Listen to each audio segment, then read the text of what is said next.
Vous voilà. Vous êtes de Grayson Security? J'ai essayé de vous joindre depuis... Non. Vous ne disposeriez pas d'un hélicoptère? Quelle question. Vous êtes sur ma propriété. Mais après tout, qui s'en soucie?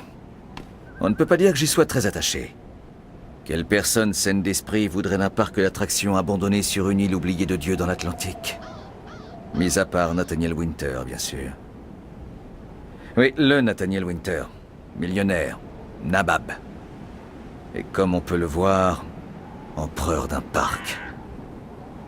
Nathaniel m'avait fait venir pendant les travaux. Et il y avait déjà des problèmes. Il y eut plusieurs chutes mortelles. Des machines tombaient en panne alors qu'elles étaient toutes neuves. Et parfois, la nuit, les membres de l'équipe disaient qu'ils entendaient les rails murmurer. Mais mon père était du genre foutrement entêté. Le parc finit par ouvrir ses portes pile à l'heure. Tout le gratin était là pour l'inauguration. Mais les accidents perdurèrent. Un wagon de montagne russe dérailla tuant 3 personnes. Un garçonnet de 10 ans fut démembré derrière la boutique de bonbons.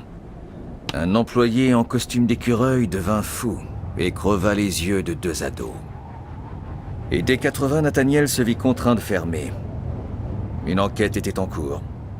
Les journaux ne parlaient que de ça. Il ferma boutique. Mais il resta et nous fit rentrer à Boston, ma mère et moi. Je n'ai plus jamais revu ce salopard. Je me souviens qu'un jour, Nathaniel m'a dit, après qu'un ingénieur soit mort dans les autotamponneuses, que c'était dans l'ordre des choses. Les prouesses exigent des sacrifices, tu sais. Nous ne nous sommes pas reparlés avant sa mise en bière.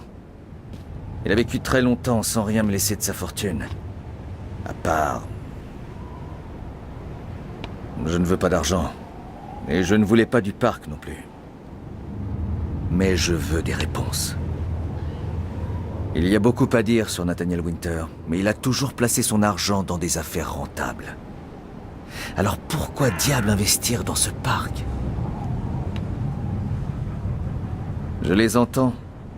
La nuit. Les rails. Ils parlent vraiment.